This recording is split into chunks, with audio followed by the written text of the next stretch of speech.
Good evening, sir. Welcome to this edition of Spotlight. So today is actually a great kind of, it's a very different edition for us because I think we've got a very seasoned, a very serial and a very senior entrepreneur with us.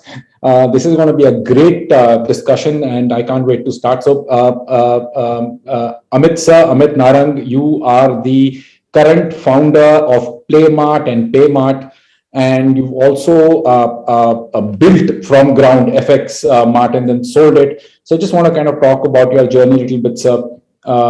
So let's start at the beginning.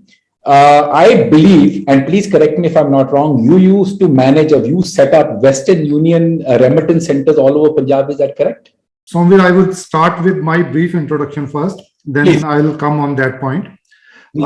Yes, I have around 30 years of experience in financial sector.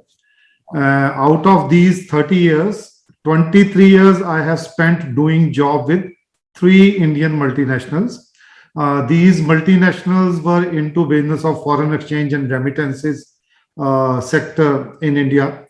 So whatever network you see for Western Union right now in India, Western Union entered into India in 1995-96. At that point of time, I was acting as a branch manager. So 96, 97, 8 onwards, we started appointing merchants across country. और अभी जो आप network देखते हैं, that has not happened alone under my supervision. There were several persons also, other persons also, but my contribution towards merchant network, agent network in Punjab was huge. तो जो भी network आपको पंजाब में दिखता है वो उसमें काफी contribution है मेरी जरूर. All India level पे मैं बाद में आया. Around 5 years I have spent working as country head for money transfer and foreign exchange division. But initially, in initial years, for almost 10-12 years, so whatever network you find for Western Union in Punjab, Haryana, Delhi, my contribution is there. Good contribution is there. So in 2013, till 2013, I was doing my job. In 2013, I left the job and started FX Mart, which was acquired by Flipkart in 2015-16. That company rebranded, Flipkart rebranded it as PhonePe. So whatever transactions you see as financial transactions happening on PhonePe's platform, that platform originally belongs to our company, FX Mart. Thereafter, now PhonePe is a very big company, but that platform which enables UPI transaction was designed and developed by our company, FX Mart, at that point of time. So in 2015-16, Flipkart acquired it, and now PhonePe is a very big company. So in 2016, I started 2 companies, one in the name of Playmart. Playmart was into business of sports. We were having 14 stores across India till 2 years back in pre-COVID level. And we were the first company to launch online marketplace for sports goods. लेकिन corona के दौरान काफी losses beer करने पड़े और अभी हमने suspend कर रखे हैं ऑपरेशन स्पोर्ट्स के, क्योंकि स्कूल कॉलेजेस टूर्नामेंट कुछ भी नहीं हो रहा है. तो मोस्ट प्रोबेबली अप्रैल नेक्स्ट ईयर हम दोबारा से इस कंपनी को दोबारा से स्टार्ट करेंगे और ऑनलाइन मार्केट प्लेस प्लेमार्ट जो है वो स्पोर्ट्स गुड्स में ऑनलाइन मार्केट प्लेस है. पहली कंपनी है इंडिया की जो कि ऑनलाइन मार्केट प्लेस है. तो second company Paymart India private limited, that is again a financial sector company. Right now we are the first company in India to launch virtual ATM. In fact, we are the 5th company in the globe which has been working on virtual ATM, and we are the first company to launch it in India. Right now, we have a tie-up with ICICI Bank, and the service is available for ICICI Bank customers only. We are going to sign an agreement very soon with State Bank of India, Axis Bank, HDFC Bank, AU Small Finance Bank, Kotak Mahindra Bank. So these 5 banks, I'm hoping that in next 3 to 5 months we'll be able to sign up and we'll be able to give service to the customers of these banks. Let me start off at the beginning. So I want to have two questions for you for the beginning part of your career. First thing, so why entrepreneurship? I mean, at that time when it wasn't a buzzword, when it wasn't what all the cool guys wanted to do, when there weren't entrepreneurs and entrepreneurs and VCs and all that, why did you or how did you kind of decide to make the plunge? And the sister connection to this is, does it have something to do with your training in the FX kind of industry for 23 years that gave you that confidence? So if you can just take both of them together. Yes, that confidence was always there. I was working as country head for a foreign exchange company, well-known company of the country. That confidence was there. But Somveer, at that point of time in 2013-14, innovations were happening, and we were into old school of doing businesses in 2013-14. तो मुझे लगा कि बहुत कुछ होने वाला है, बहुत कुछ फाइनेंशियल सेक्टर में होने वाला है, इनकम लेवल्स कंट्री में बढ़ रहे हैं. तो मुझे लगा कि मैं जॉब कर रहा था 23 साल और मुझे यही लगा कि अब मुझे जॉब छोड़ के अपना बिजनेस स्टार्ट करना चाहिए. और जो काम मुझे उस टाइम पे आता था फॉरेन एक्सचेंज और रेमिटेंसेस का, मैंने उसी से स्टार्ट किया. लेकिन 2013-14 में वॉलेट के ऊपर बहुत फोकस था गवर्नमेंट का भी, और नई नई कंपनीज आ रही थी इस सेक्टर में. तो फाइनेंशियल इंक्लूजन का मेरे दिमाग में था. और जब मैं वेस्टर्न यूनियन और मनी ट्रांसफर के लिए काम करता था तो रूरल इंडिया में मेरा बहुत एक्सपोजर रहा है अक्रॉस कंट्री. तो रूरल इंडिया में मुझे लगता था कि टेक्नोलॉजिकली कंट्री जो है एडवांस हो रहा है, लेकिन टेक्नोलॉजी को यूज करते हुए आप सर्विसेज नहीं दे पा रहे. अभी भी बैंक्स में वैसे ही लाइंस हैं, अभी मतलब उस टाइम की बात कर रहा हूँ 2013-14 में, तो वैसे ही लाइंस लगती थी, वैसे ही स्टाइल ऑफ वर्किंग था बैंक्स का और रेमिटेंसेस का. तो उस टाइम पे मुझे लगा कि बहुत कुछ करने वाला है जिसमें कि हम कंट्री के लिए भी कुछ कर सके. नो डाउट पैसा कमाना था, अच्छा बिजनेस खड़ा करना था, लेकिन एक फाइनेंशियल इंक्लूजन की तरफ भी दिमाग तब भी था, आज भी है कि मैं कंट्री के लिए कुछ कंट्रीब्यूट कर सकूं. पैसा कमाना है, नो डाउट पैसा कमाना है, अच्छी कंपनी बनानी है, बड़ा नेटवर्क क्रिएट करना है, लेकिन एक फाइनेंशियल इंक्लूजन भी जिसमें कि पुअर और अंडर प्रिविलेज लोग जो हैं उनको भी सर्विस दे पाए. तो वो एक चीज हमेशा रही है दिमाग में. तो उस चीज की वजह से इनोवेशन की तरफ लाइन दिमाग जाता था. तो जब हमने वॉलेट का ये जो FX Mart थी, तो हमें वॉलेट का लाइसेंस मिला 2014 में.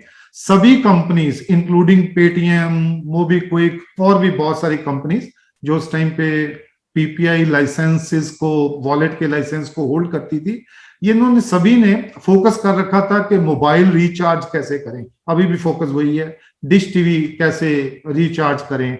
किसी का भी फोकस ये नहीं था कि जो लेबर क्लास पंजाब में, दिल्ली में, बॉम्बे में इस साइड पे काम करती है, उनको घर में पैसा भिजवाने के लिए कितनी लंबी लंबी लाइंस में खड़ा होना पड़ता है और बैंक्स में जाके एक एक दिन का मतलब उनको खर्चना पड़ता है एक दिन, ताकि वो अपने घरों में पैसा भेज सकें. तो ये जो वॉलेट था, जो PPI लाइसेंस वॉलेट था, तो मैंने उसी के ऊपर काम करना स्टार्ट किया 2014 में. और जो लेबर क्लास जो रेमिटेंसेस भेजती थी अपने घरों में, उनको एक कन्वीनियंस दी कि वो एक लोकल शॉपकीपर से, मर्चेंट से अपने घर में रेमिटेंसेस भेज सके, अपने घर में पैसा भेज सके.